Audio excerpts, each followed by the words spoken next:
కన్యారాశి ఉత్తర 2, 3, 4 పాదాలు, హస్త 1, 2, 3, 4 పాదాలు, చిత్త 1, 2 పాదాలు. ఈ వారం ఈ రాశి వారికి ప్రభుత్వం నుంచి ఇబ్బందులు ఎక్కువగా ఉంటాయి. అంతేకాకుండా ఉద్యోగస్తులకి ఉన్నతాధికారులతో కూడా ఎక్కువ ఒత్తిడిగా ఉంటుంది. ధైర్యము, బుద్ధి, అధిక పరాక్రమము, భూ లాభ ప్రాప్తి జరుగుతుంది. ఉమ్మడి కుటుంబంలో కానీ ఉమ్మడి వ్యాపారంలో ఉండేవాళ్ళు ఎవరైనా సరే విడిపోయే సూచనలు ఎక్కువగా ఉన్నాయి.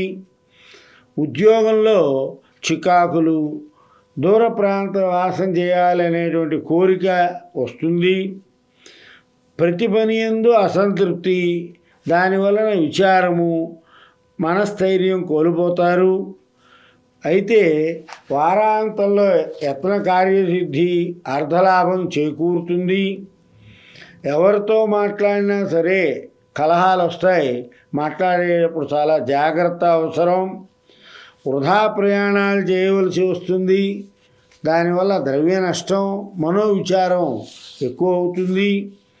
ఆదాయానికి మించిన ఖర్చులు, పిల్లల చదువు విషయంలో ఎక్కువ ఖర్చు పెట్టాల్సి వస్తుంది. ఆరోగ్యంలో కొత్త సమస్యలు వెంటాడతాయి. కుటుంబంలో బంధువుల సహాయ సహకారాలు ఎక్కువగా ఉంటాయి. నూతన ఉద్యోగ ప్రయత్నాలు చేసేవారికి ఫలిస్తుంది. కోర్టు పనులన్నీ కూడా వాయిదా పడతాయి. పిల్లల అభివృద్ధి గురించి మంచి వార్తలు ఎప్పుడూ వింటూ ఉంటారు.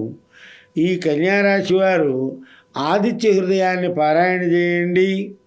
చదవడం రానివారు ఓం నమో నారాయణాయ అనే మంత్రాన్ని 108 సార్లు అనుకోండి. మంచి ఫలితాలు పొందుతారు.